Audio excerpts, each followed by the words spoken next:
was positive. LSU defense today. They didn't get in the end zone. It was Do you think positive. this is the most complete game you've seen out of your team? Utah never got in zone. 2 field goals. Special team, but missed a field goal, had a couple of mishaps on special team, but offensive defense played really well.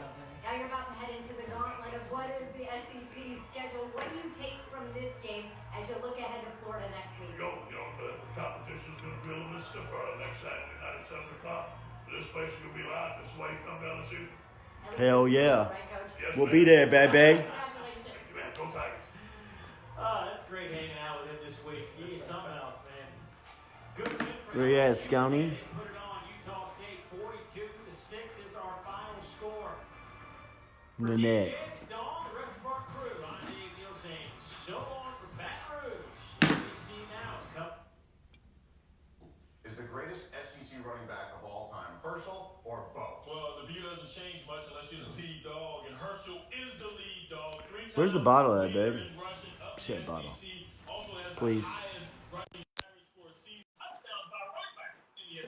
Watching Herschel Walker in these highlights, it's hard to imagine that I'm going to pick somebody else. So you know, with another 34 in Bo Jackson, I just saw him do so many amazing things as an athlete, including running people over, including hurdling tall buildings. Bo Jackson can flash play. And you can't bring baseball into this. Yeah, I saw an outfield wall. Scouty? I'm going with Bo Jackson. You asked what I thought. Yeah, I'm going with number 34. Bo was more fun to use in the video games as a kid. But man, Herschel. Up in Florida, ready to go. What's that?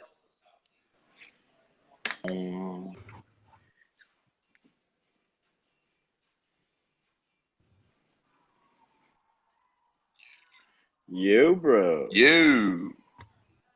How we feeling?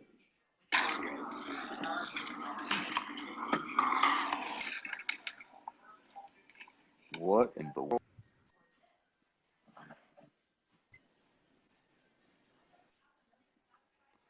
Wattle Creek Cabernet Sauvignon. You. Got me? Yo. It takes a little while for we connect. Yeah, dude. Why does it take so long? I don't know. Probably because watching. Yeah.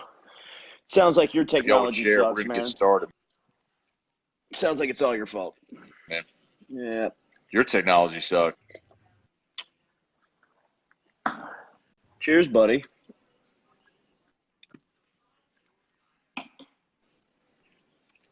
Hang on, I'm Okay. sharing all this stuff. All right. Shout out. Let me give our sponsorship shout outs to sharing. our guy David Richardson.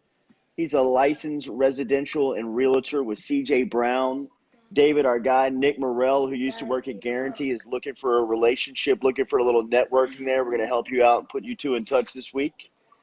Check out pictures and drone videos on his Facebook page, which is tagged to this post. Give our boy David Richardson a follow over there. Builder and realtor. He's got projects all over the place, man. Willow Grove, Perkins Road near Blue Bonnet over there in the settlement. Valhalla, the newest gated subdivision off of Highland Road at Piku Lane. Check out my man David Richardson. He's on this Facebook page. He's on this Facebook post. And like and share the page for him. All of his contact information right here. 413-3267.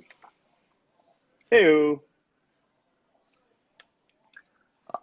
All right, bro, we ready? Well, hang on, let me give me a little pour here. I got a little occupied here. That's all right. That's all right. Remember, keep up with what we're drinking over at pourchoices.life. If you want to check out what we're sipping on today, Wattle Creek, little Cabernet for you here in the early afternoon. A little day drinking. I kind of like it. I'm into it.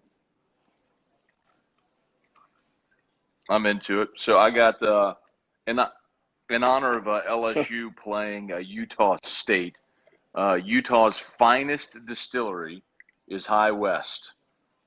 This is out of Park City, Utah. This is the Rendezvous Rye. But, man, no joke. They have some amazing offerings there at High West, from the Midwinter Night's Dram to Yippee-Ki-Yay to the Rendezvous Rye, the Double Rye, Campfire. They got some awesome stuff there. So In honor of our Toast, guests, buddy. I'll drink. So let's toast and cheers to a Amen. Tigers win. Cheers.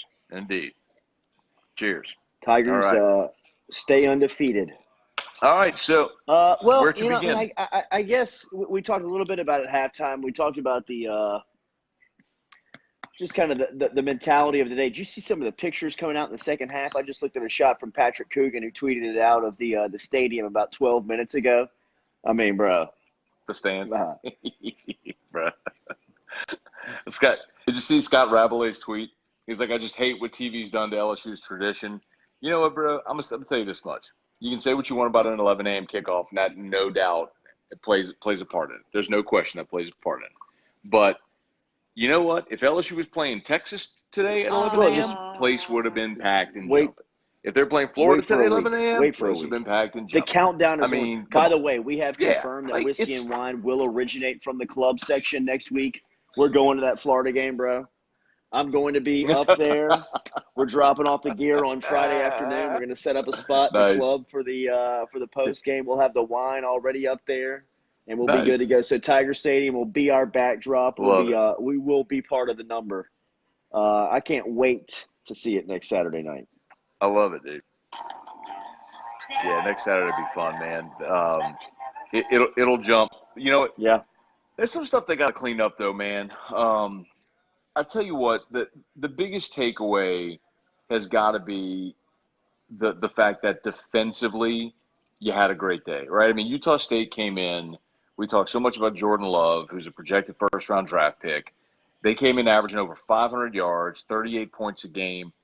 Jay, 140 yards passing, 19 yards rushing for 159 total. And y'all gave up your boy lost you some didn't money let him in the end zone. Not me. No, Jordan Love. Did you? Who? Oh, well, you know what, man? Maybe.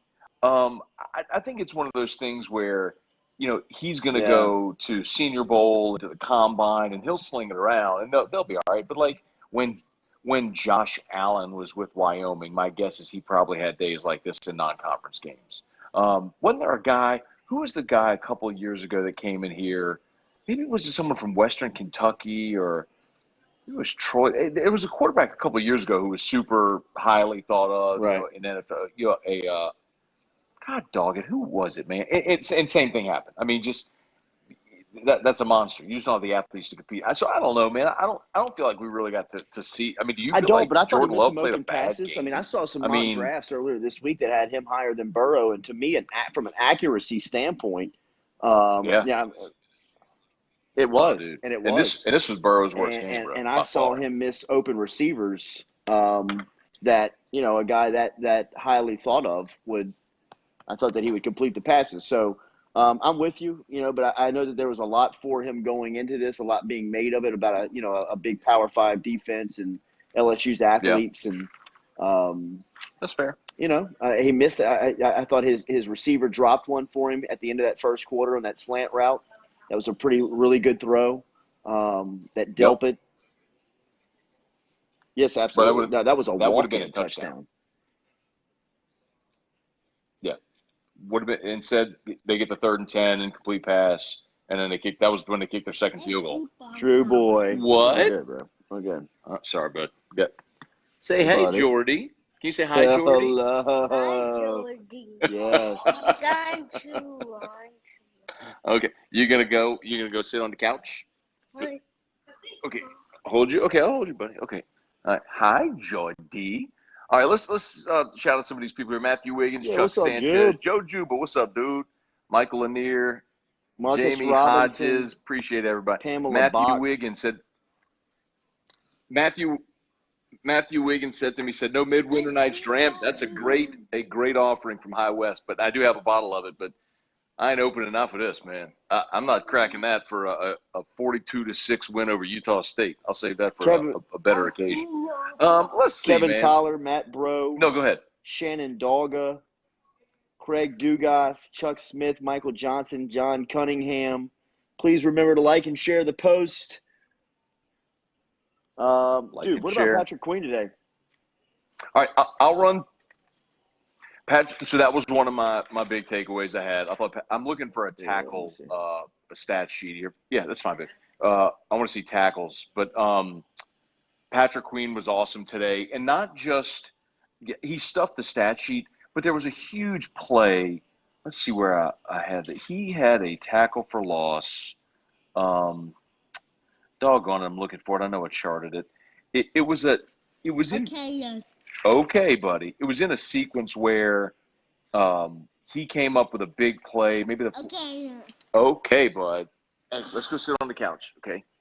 I see Hey, look, you got What, mom. you Look, talk you got about when mommy's you phone talk over about when he here. read that screen? This blue blankie. Yeah. Yes, I was looking for where I charted, but yeah, when he read the screen perfectly, popped the guy, and dropped him for about a 5-yard loss. There weren't many. Look, man, the game obviously didn't have a ton of tense moments or intrigue. I mean, it was 7-6 at the end of the first quarter, so I mean, it was still at least kind of a game there. But I felt like there was an awesome sequence in the second quarter where it was just before LSU went on their 13-play drive, and that really was the point of the game where it's 14-6. You know, they got the ball at the 1-yard line. They go on the 13-play drive, 99 yards, and that put them up 21-6. And Utah State Did you was done see at the that numbers? point. But Go ahead. Go ahead. the defensive possession before the 13-play drive. Yeah. It ended with Stingley's interception, but it started with Ika being offsides. But, man, after that, they had 1st and 5, no gain. 2nd and 5, Kerry Vincent gets the tackle for loss on the screen. So now it's 3rd and 8. They had a false start, which moved them back to 3rd and 13. Incomplete pass, and you're like, man, getting off the field, this looks really good. Then they rough the punter. And then Emory and fumbled, so that's when they got the ball. And then on 3rd and 7, no, they had the ball still. So when they had the ball and LSU roughed their punter, it was a great defensive possession, and then LSU roughs their punter, so they get new life. This is when Jordan Love hits the 35-yard pass, the beautiful ball when the kid came up hurt, shoulder. when he kind of dove for it, beautiful catch. Well, the next play is when Stingley got the pick. So like that, and then Stingley's pick led right into the 99-yard drive. Oh, there's the Queen stop.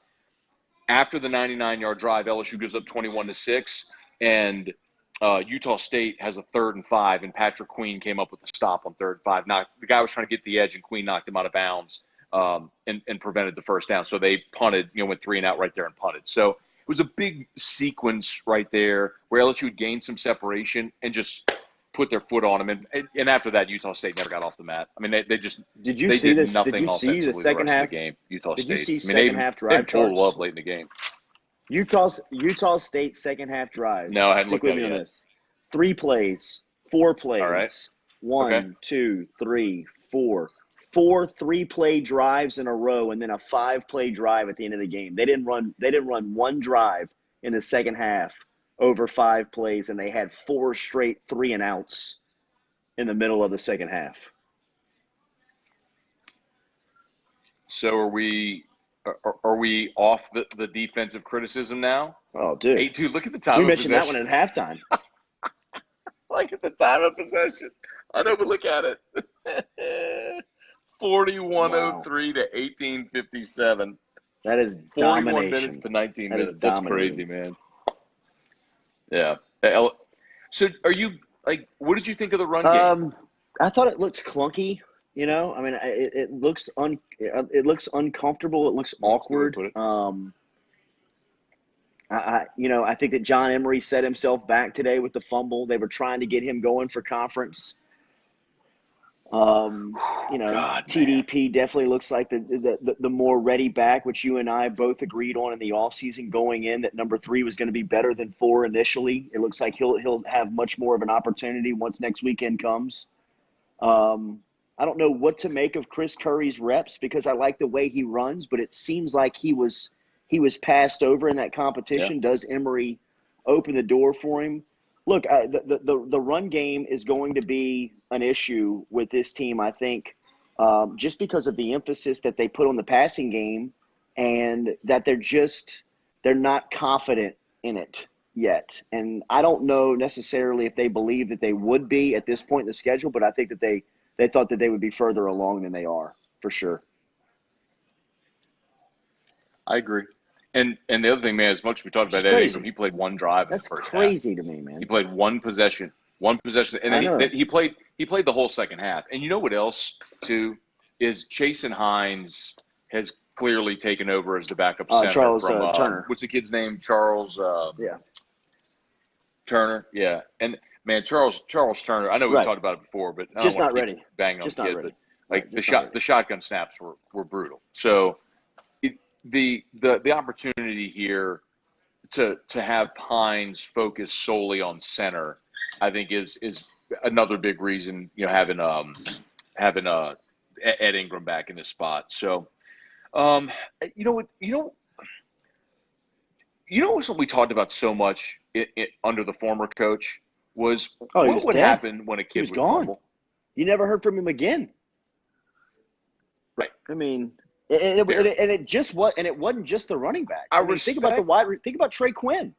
He dropped one ball, he was gone. Mm-hmm. Yeah, done.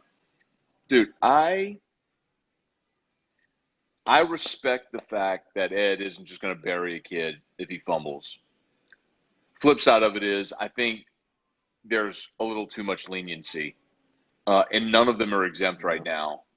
Clyde had 2 fumbles today, and I don't know. Actually, he had 1 fumble, and then there was the mesh that he and Burrow. Right. But it's the second time that happened, bro, and like that cost you a touchdown against Vanderbilt.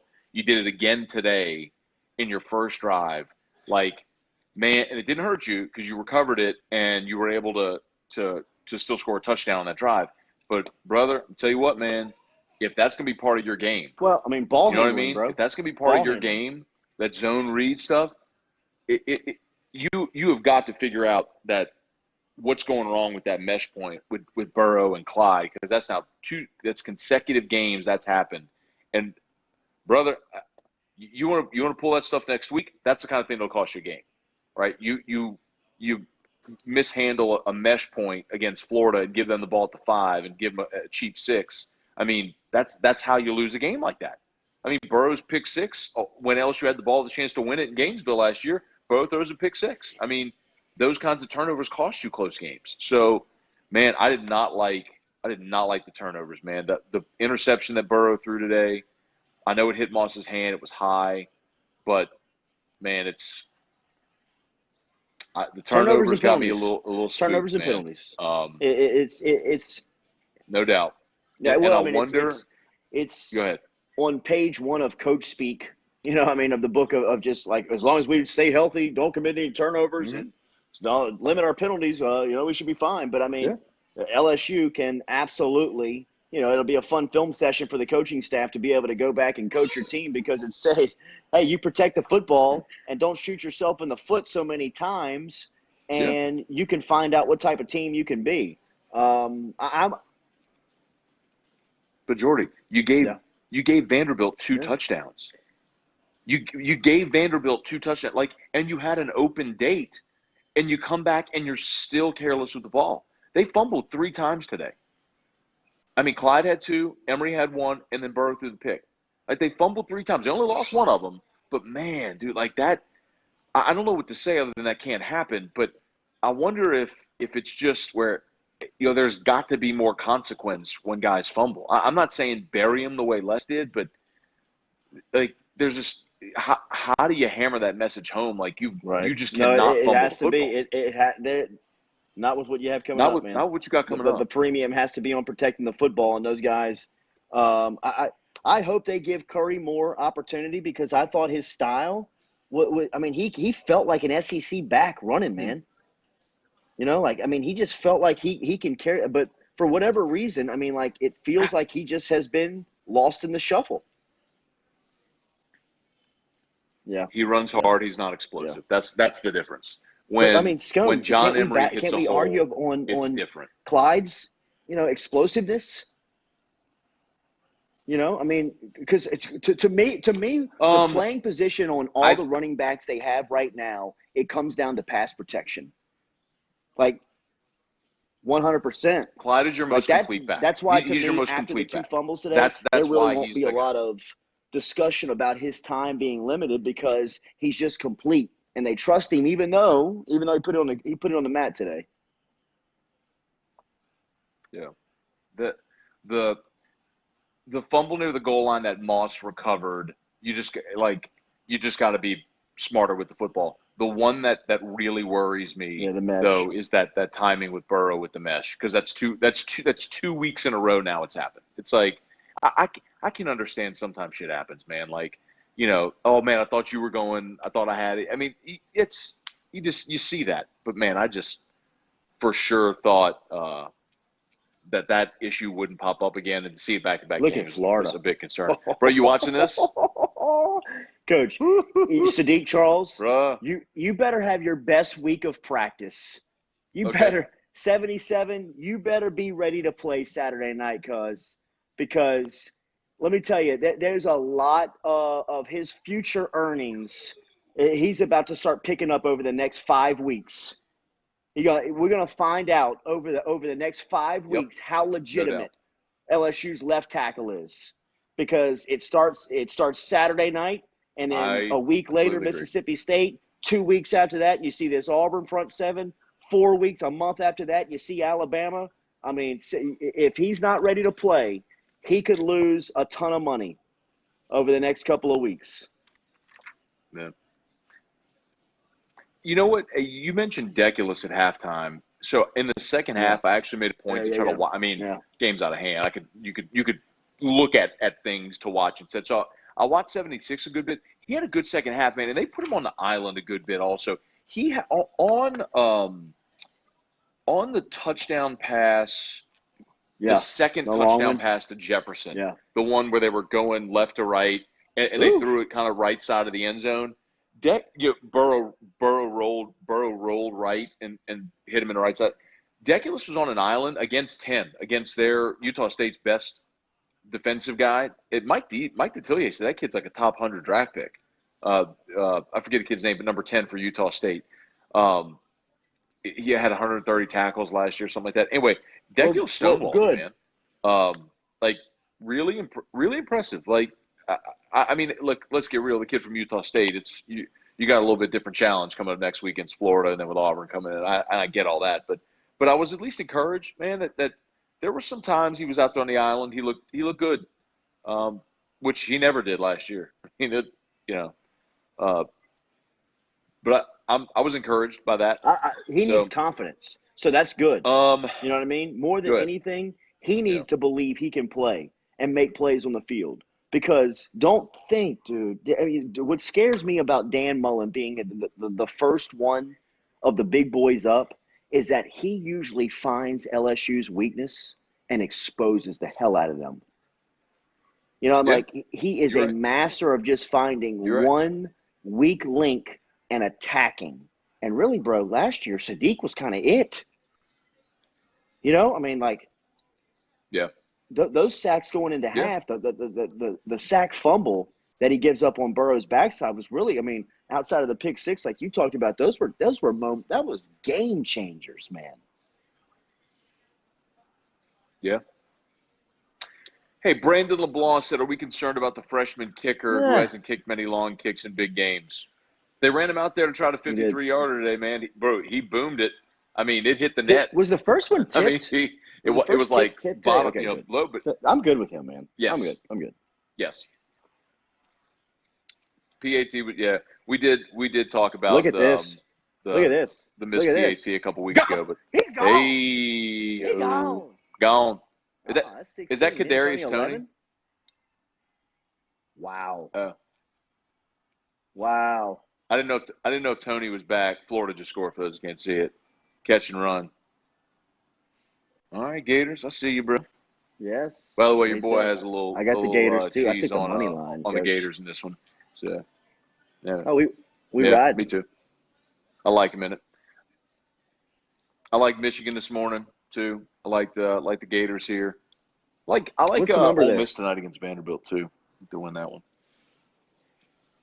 7. They are terrible. I think Coach. Vanderbilt's terrible. Dreadful. I mean, like the bottom half of the SEC, indefensible.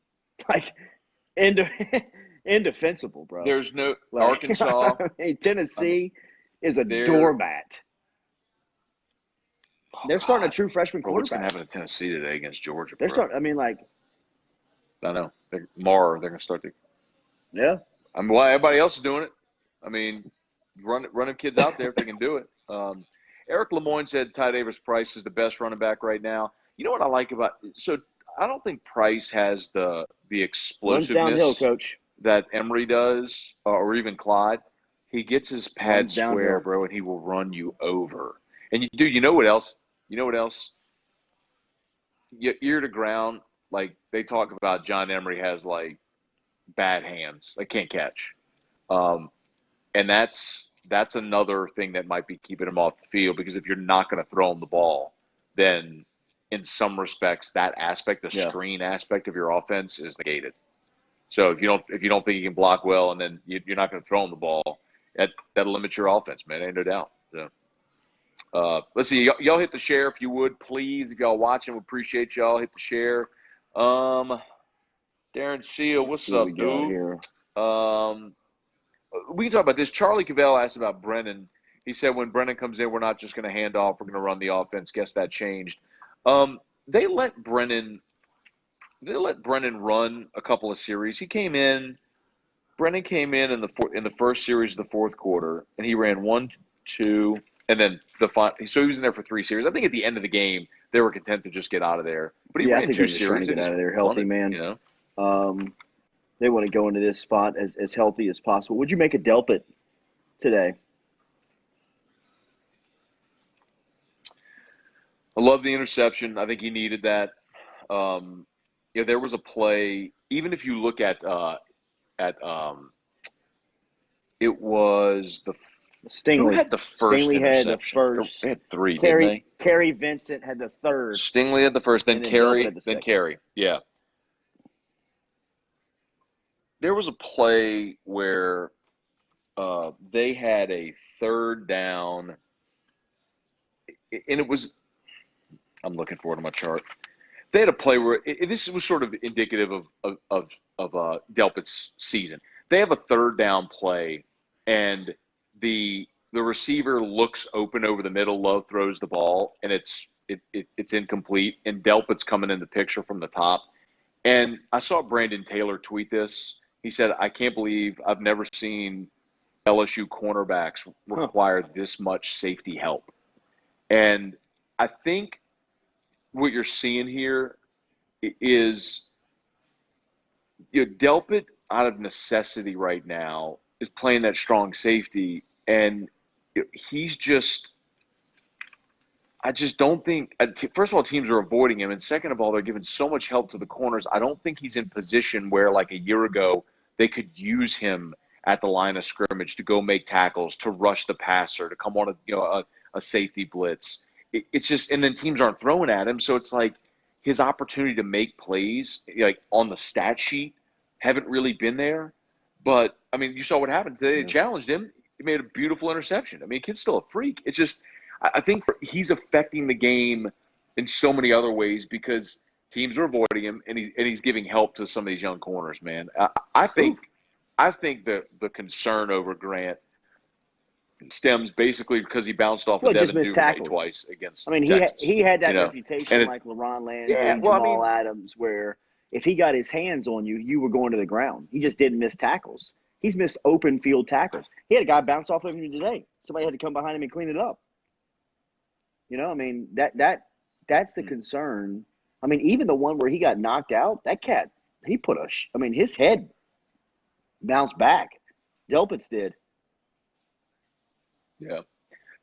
Oh, so I was listening. I was driving home, and I heard on the radio Jordy said that he bit his lip. That's why I left the game.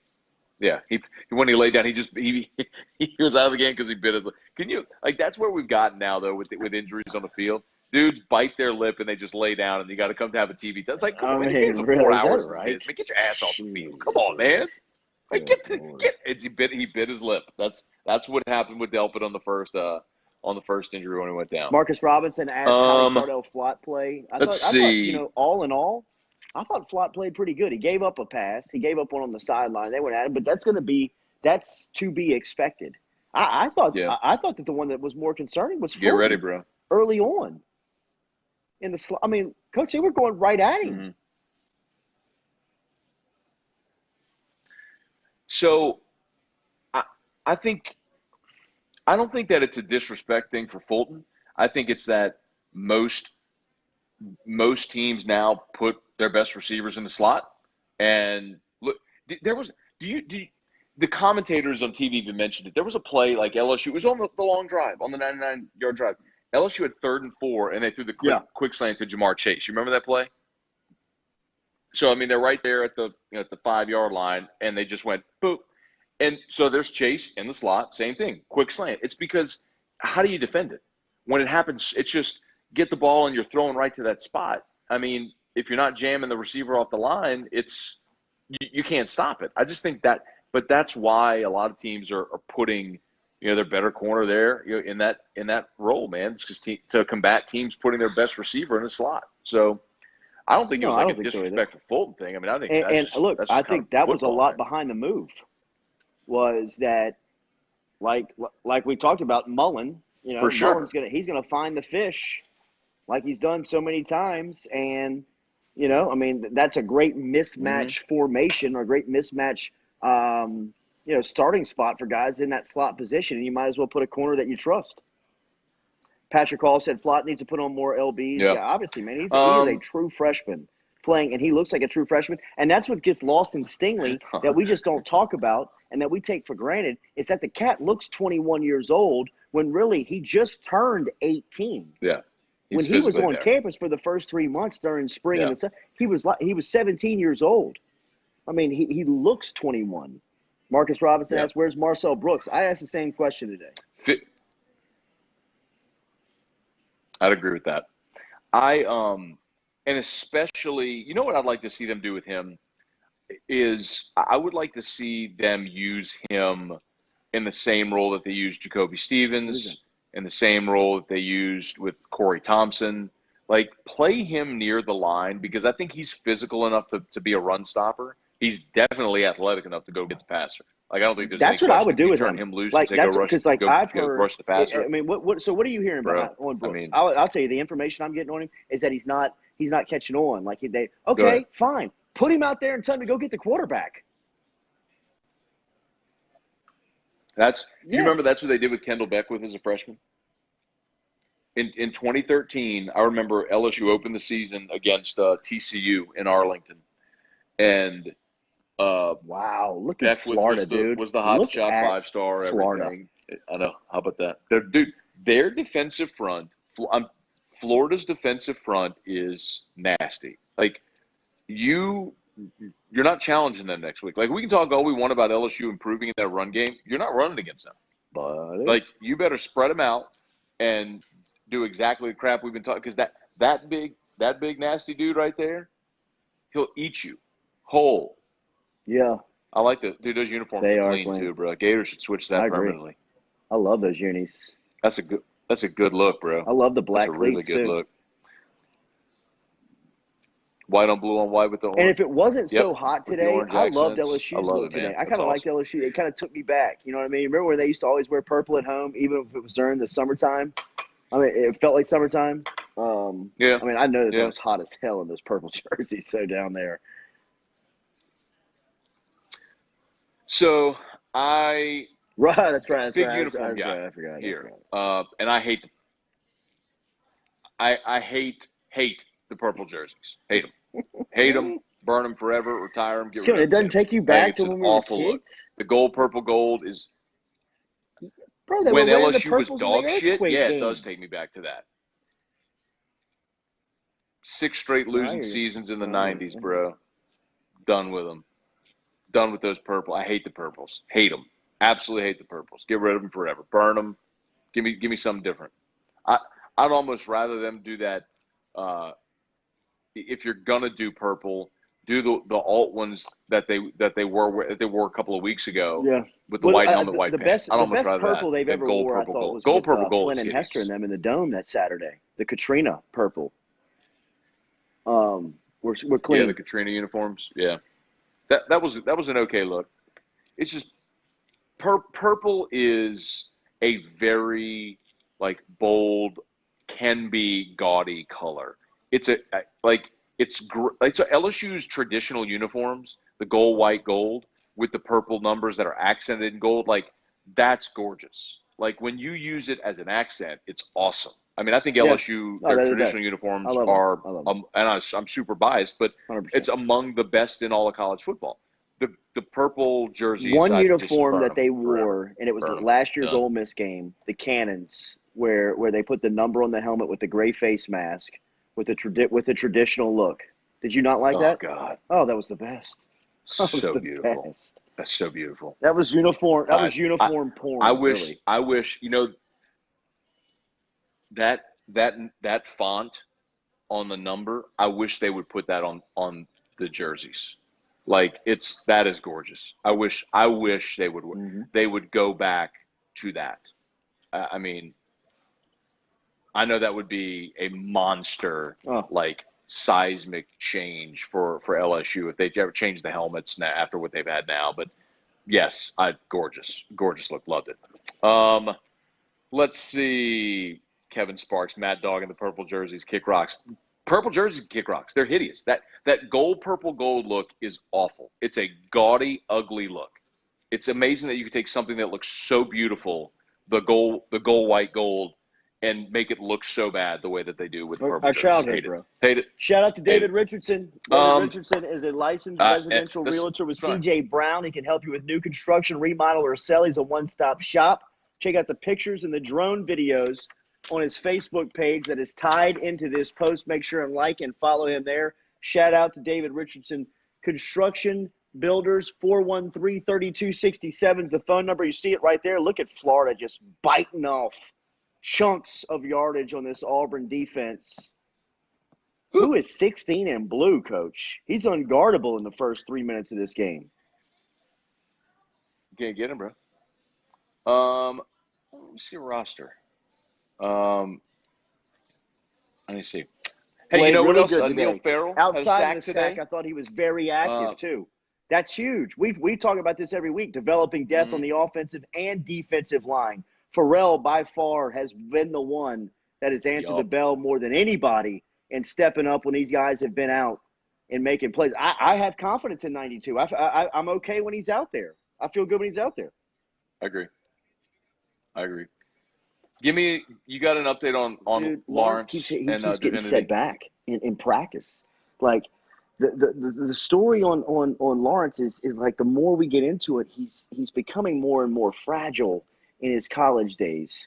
I mean, he is dominant when he's out there. He's an enforcer when he's out there, but the problem is his availability. I mean, we say it all the time. The best ability for an athlete is availability. And 90's got to be available, especially for this stretch. I don't know if they have a lot of confidence he's going to be able to go on Saturday, bro. Like, they might try to throw him out there, but this is a huge – now, Divinity, I heard, will be set. He's good. I think he's set to go. Divinity's good. Chasson played today. Ball. Auburn got it. Auburn got it, bro. Bitch.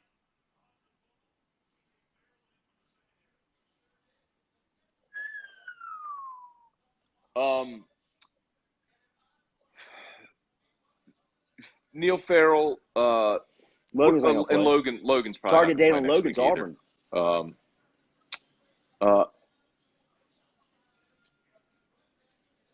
That's amazing too. I think that kid did miss a rep in fall camp. Bro, he had that surgery the but goes to show you, man, like after Texas. Like they put him in surgery just like they did with Marshall. The soonest point they could get him on the surgery table, it happened for both of them. Yeah. Yeah, man, that does worry me a little, that D-line depth. But you have been able to use this time to get guys healthy. Divinity will be back. Chasson's back. Neil Farrell's played well. I think you probably just need a guy like Braden Fehoko decide he's going to be a really good player. And I don't know if he's got it in him. I thought he had positive reps today. Easy. So that goes into our next question. Preston Schultz asked, grade the D line today. And I think that you were kind of getting into that point in your last take. Bro, they dominated the game. They overwhelmed Utah State today. I mean, they had at one point on the TV broadcast mentioned 8 tackles for loss. I don't know what it ended up as. I'm looking for some defensive stats, but dude, like it showed they couldn't get the running game going, and LSU harassed Jordan Love all day. I mean, that's part of the reason why Love never got going. Statistically, is he was harassed all day. So let me see. Look at Blue is I'm looking flying for around defensively. Flying. They ready, bro. They were ready for this one, bro. That is a hard-ass place to play, bro. Especially I don't ever like going in that building. I never feel good. I know. I never feel good Bring about them going in in. that building, man. Bring them in next week, though. Let's see if I Lock can the find some gates. defensive stats here. Nighttime in Tigers. That place is going to be on springs next Saturday night. Bro. I'm telling you, if you are watching this, if you're thinking about going next Saturday night, this is the one. This is the one for 2019. No way CBS can be dumb enough to pass on this Auburn game again in 2 weeks. I mean, that's definitely going to be a 2:30 game, don't you think? But I said the Florida game is definitely going to be a 2:30. It will, and no. So LSU kind of got done a solid. Was here, this right? a little? Was this a little? Okay. By getting yeah. Okay. Well, by you know getting what? stuck with We'll this take 11 a.m. today, you get Florida. Yeah, and I tell you, man, I would rather have Utah State at 11 a.m.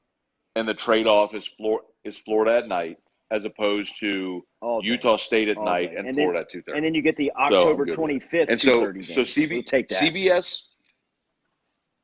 CBS wants one game. They mandate a game in Tiger Stadium every year, and when Bama's here, it's easy, right? Because they can play the night game, in recent years anyway, they played the night game, and it's worked out fine.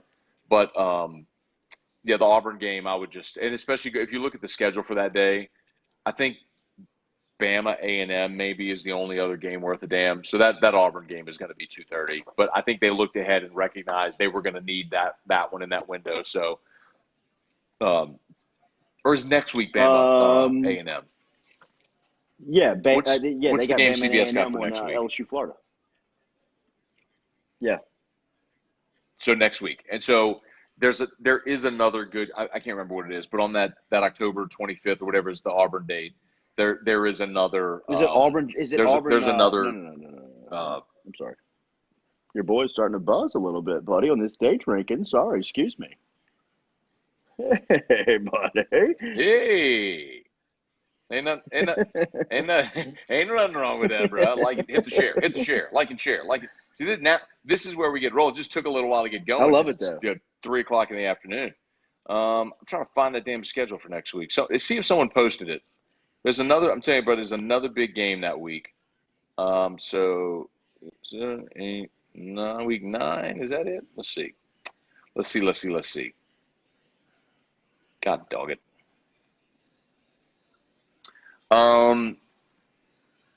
Okay, so all right. So here's your SEC schedule for Saturday, October 26th. You ready? Barf. Arkansas at Alabama. Mississippi State at Texas A&M. Come on. Disgusting. Missouri at Kentucky. South Carolina at Tennessee. We'll take it. And Auburn at LSU. So needless to say, CBS looked and they're like, okay, they'll take LSU at the 2:30 on that date because they could at least get Alabama on next Saturday, and Alabama's always going to draw eyeballs. So it's a good enough trade, kick. And to get Florida at night, I'll take it. Yes. Yeah, 7:00. Yep. Lock the gates, baby. Yep. Let's see. Kevin Sparks, any chance game day comes on what to happens Baton Rouge here, next right? weekend? No? Even though they went to Florida this week. No, they'll be. No. But sure. they're gonna be at Oklahoma, Texas next week. Book that. Oklahoma, Texas next week is massive. They haven't had OU yet, so they were in Austin. We were talking at half about Oklahoma and the Hat, Kansas. Your boy Lincoln Riley made some halftime adjustments for sure, because it's been a totally different game in the second half. Well, that's the was 35-7. What is it now? It should be over by now, but 45-20 final. Mm-hmm. Yeah, but I put up 20. That boy had her. All right, let's see. Get back to one other thing I had. You know what else caught me by surprise was the they jet did run sweep. A jet sweep with Jefferson. They ran a jet sweep with Jefferson. Got 38 yards on it. That was an interesting wrinkle. And typically when they throw something like that out against Utah State, it's to put it on film. I think it's to put it on film because they want to build off of it. So they want to show you jet sweep, and then next week they run jet sweep action, and then does Jefferson fake throw a pass off of it? Yep. Do they fake the jet sweep and roll? Yeah, something. Usually they take that component and build off of it. So that was interesting today to see. Well, just a bad tip. We almost threw a pick. Tip in play. Oh. Nick Howard's asking for an early spread in the LSU how about game. that? I would see 2, 3 max. Home, you look at home field here. LSU, I would think, would be favored because of the home field advantage. That they would be favored at no more than 3, no more than 3.5. I mean, this defensive front is going to be an issue for LSU. I would assume that Vegas recognizes that more than anything. Ooh, bro, do you realize, that at Florida, I did. That's why I took the money underdog today. So we both got the line here.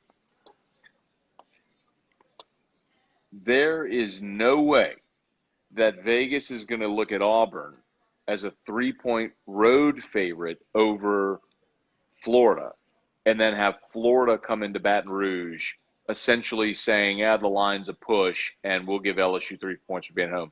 I think LSU is at least a touchdown favorite. I think this opens up at least and look, a touchdown favorite. You're probably right on that, because you're probably better at prognosticating lines than I would be. I would just think that, well, a lot depends on what happens today, too. Right? I mean, we do wait on this outcome. I mean, if they end up beating Auburn by a touchdown or more, I mean.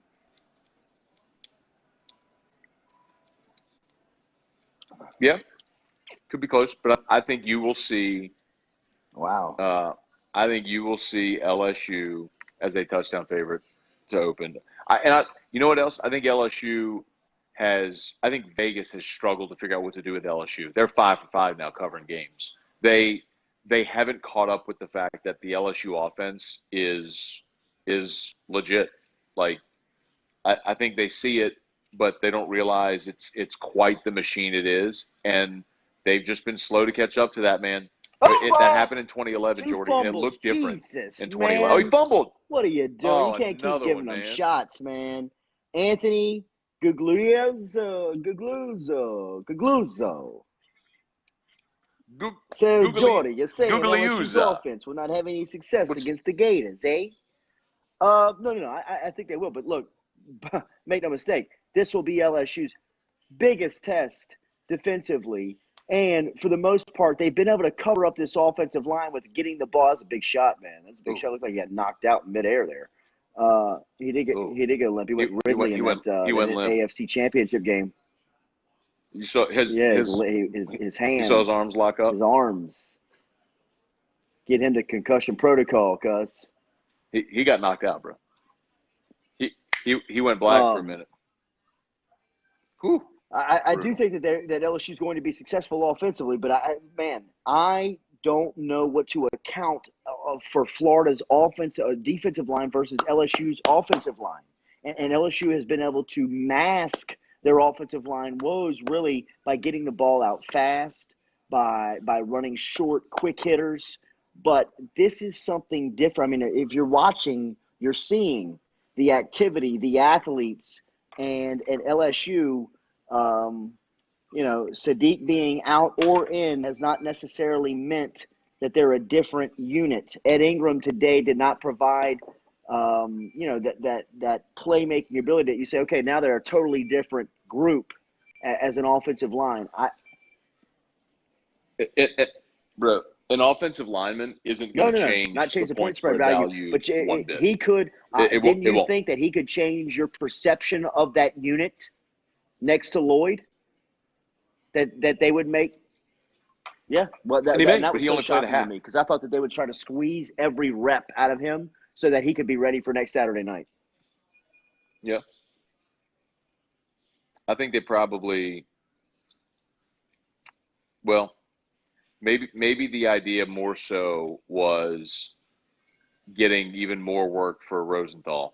But either way, I don't know what the thought was there in the first half, and I think that's partly not relevant. But I think LSU is going to be favored by a touchdown over Florida when the line comes out.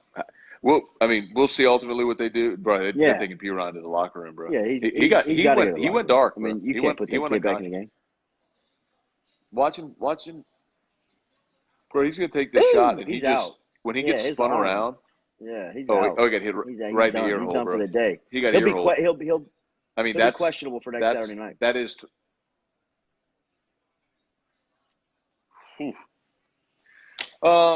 Let's see. Thad Moss scored his first touchdown. That was cool to see. It was. Did you think he should have caught that first one, the one that was picked?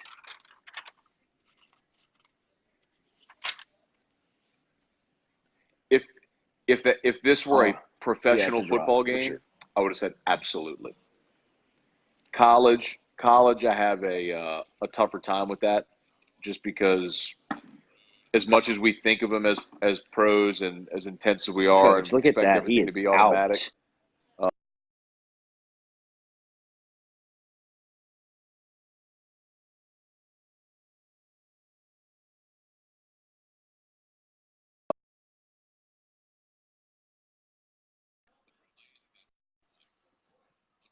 And put it in his ear hole. I mean, that's textbook. Are they reviewing have they run a play? Are they reviewing it? I don't know. I mean, I think they're showing it so much they got to be reviewing this, right? Ooh, golly, man! And let me tell you something, absolutely what they're doing. 33. If that's not forcible contact to the head or neck area. If 33 gets thrown out of the game, okay. This is a totally different game for Auburn because he's their best defender. Here we go. Let's see. Can't be reviewed. Wow. No way. Oh. Wow. Bro, they missed one, man. They missed one. Cold. That is brutal. Did you see Britt? Did you see his breath of fresh air? He was like, oh, thank God. He knew it. Oh, man.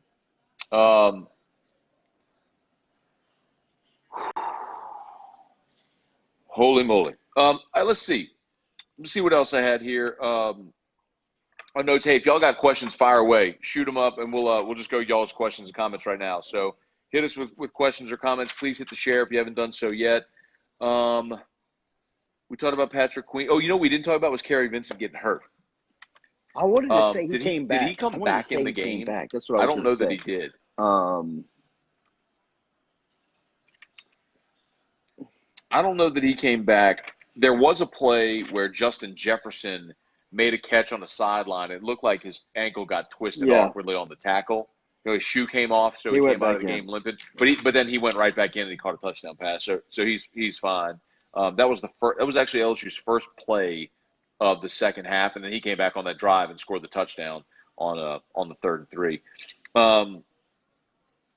Let's see. Kerry was hurt that first drive of the fourth quarter. I don't know why they would have brought him back if they did, but one more thing.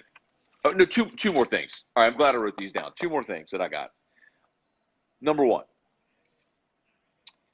why in the hell is the clock in Always. Tiger Stadium always That's what I broken? said. I was like, well, how does this happen? Like, how many times? Jeez, man. How many times do we have to deal with the clock being broken in Tiger? I mean, I get the stadium's almost 100 years old, but can we just get some functional electronics to Keep where the we don't clock have on to the sit there field and guess and see how much time's left in the ball game? clock box Oh black. my God!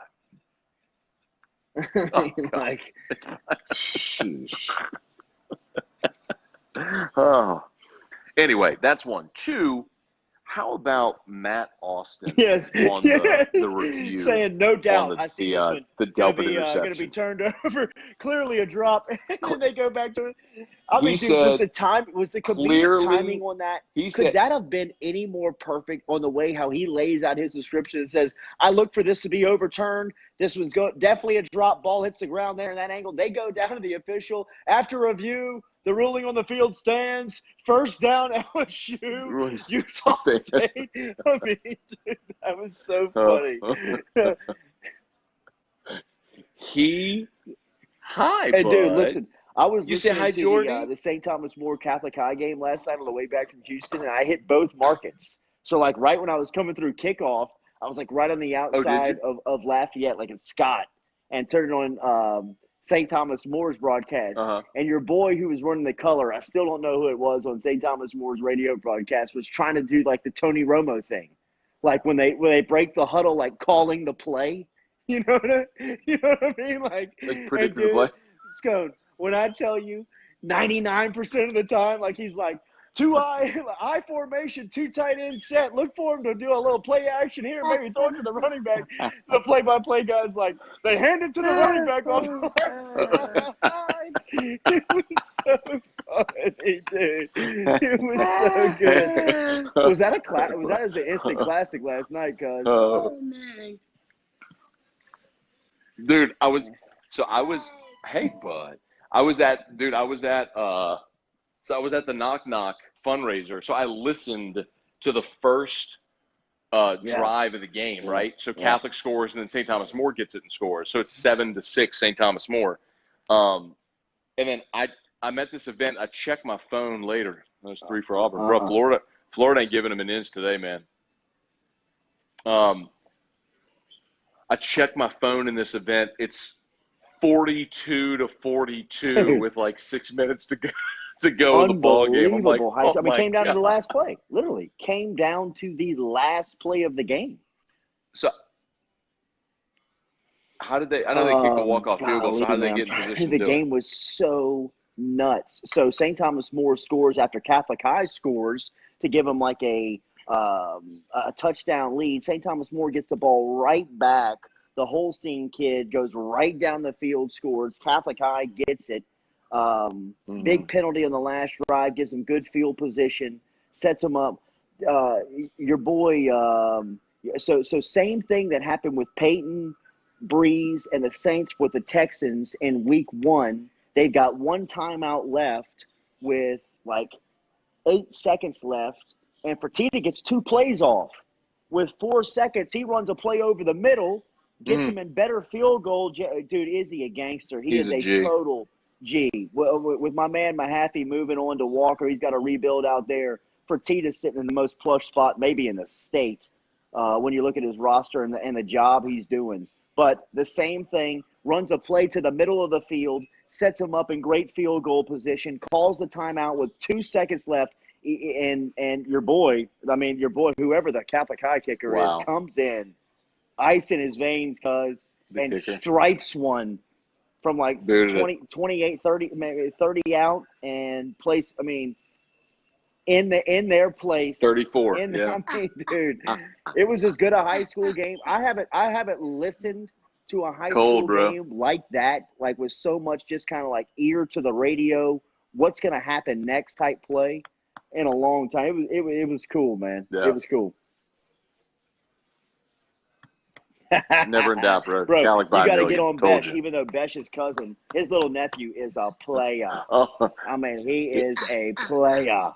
The one drive I heard, I think that kid caught like 5 balls. It was crazy. Look at Drew Boy, Oh, dude. He's what you so doing, big. bud? Dude, Golly. he's 5, man. He wants to be held. He's had a cold. He's had a cold, so he's just been feeling kind of crud. So he just hold you, Daddy, hold you, just hold you all day, just hold you. He just wants to be held. Oh, you heard Daddy say that, huh? You heard say, "Oh, I love you." Oh, the thing with Matt Austin though, that was the point I was going to make. Like, it's obviously hilarious to see it play out the way it does, but the bigger picture issue there, like, doesn't that just underscore how awful they are? Like, when you have one your ex official who's in the booth and he says the ball clearly hits the ground. His words, the ball clearly hits the ground. This is going to be overturned. And then on the field, the call stands. I mean, the comedic timing on that stuff is so good. This is, this is the problem though with officials, man. Like, you cannot be good at that job. It's just impossible. I'm not saying anybody's bad. Like, you're not bad people. You're not trying to do a bad job. I don't think anybody's cheating your team. I just think they're all very bad at their jobs. I know you officiate, bro. I'm not trying to like crack, but it's like at that level, when you have the game moving so fast with athletes so big and fast and strong and athletic, and you have the worst seat in the house on the field, like trying to determine all this, when we got 15 camera angles looking at everything from every angle, like, brother, I got no time or patience for it, man. Like, why are we measuring first downs with 10 yards of chain linked together between 2 sticks?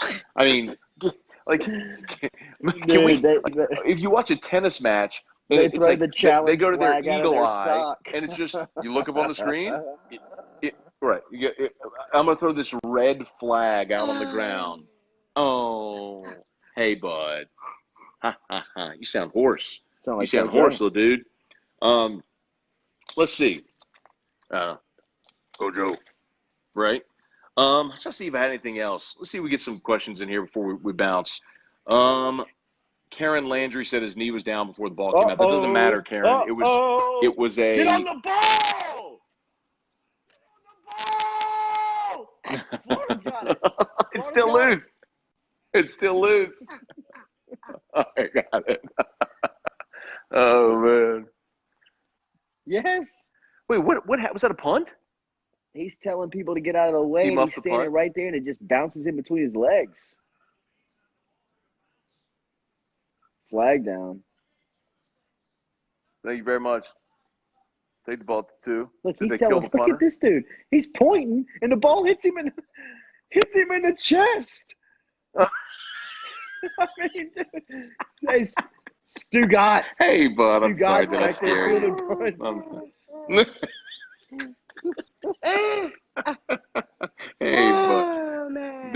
Dude, my laugh scares Drew. Like, every time I laugh, he gets terrified. Look at Drew Boy, man. That's so good. Oh, unsportsmanlike. Hey, boy, I love you. No, so hey, Karen said about his knee being down. Karen, that doesn't matter because it's a catch. So you got to complete the process through the ground. Like, you've got to maintain possession all the way through the ground. It doesn't matter where your knee is. It's not like a runner being down when you're making a catch. So where his knee is, just doesn't matter. Let's see. Justin Dupuy, glad I'm not the only one that yells at the TV like that. I think that's every red-blooded American male watching football at home. I mean, should be, 6 anyway. and white. What are you doing? What are you doing, man? Right between his legs. Let's see. Oh, it hit him. Yeah, for sure. It did hit him, though? Let's see. I think Jason Aguilar, I think Cade York was at the Scones house, too much whiskey and wine last night. Look at that. You know, it just missing a 53-yarder. And at that point of the game, bro. At that point of the game when he missed that field goal, it makes me feel good. Trask is the better player, and he tries to stuff this Emory Jones. You can obviously tell he promised this kid playing time, and he's stuffing you into the game where it feels like he just kind of takes the momentum away from the offense. I'm not saying that Florida has been hot, But, I mean, look at the way that Trask throws the ball. And to have not what it does more for Jones, but what it does more for Trask. Like, bro, I'm playing good. I'm in a rhythm. Like, don't let me watch now. Dude, this is where Mullen gives me a little confidence. Even if he scores here, I'm telling you, it for a guy as good as he is with the quarterbacks, it just is like, well, dude, you got one that's playing at such a high level. Why are you going to try to stuff this guy into the game and throw him off Man. Probably in the red zone, better runner. Thinks he gives him an option if a play busts. But now you're going to take him out on third down. And see, like now it's 3rd and 7 again. You have to throw the football. Yep, it's 3rd and 7. Now you have to throw the football. I mean, you take a good so now you're field going to put Trask back in the ball great opportunity, and now you put your starting quarterback in third behind the chains in the red zone. Sack, fumble. Look at this. Scoop, and now got him. He's right, fumbled. That's Derek Brown. Give him a block. Jesus, look at that big guy. He fell down. Oh, he fell. Oh. I mean, Dan Mullen, dude. Dan Mullen. Let's see if his arm was coming. Let's see if his arm was coming forward, bro. Let's see if his arm was. But you're right, bro. Completely disjointed. You got to a position where you absolutely knew they were throwing the ball, and they just pinned their ears back and come and get him. One guy stands in the pocket. I mean, they held him first. I don't know. It kind of did look like it was going forward there. Was his arm coming forward? That. Look at the big guy run, man. Oh no, that's fumble. That's fumble. No, it's out. That's out. That's out. That's on Mullen. That's on Dan Mullen. Gave it right back. Hot dog, bro. What a blown opportunity! What a blown opportunity, man. Bro, I know you got family on you, so go enjoy the Saturday. I turned 39 tomorrow, bro. Bummed about that. I turned 39 tomorrow. You took 39?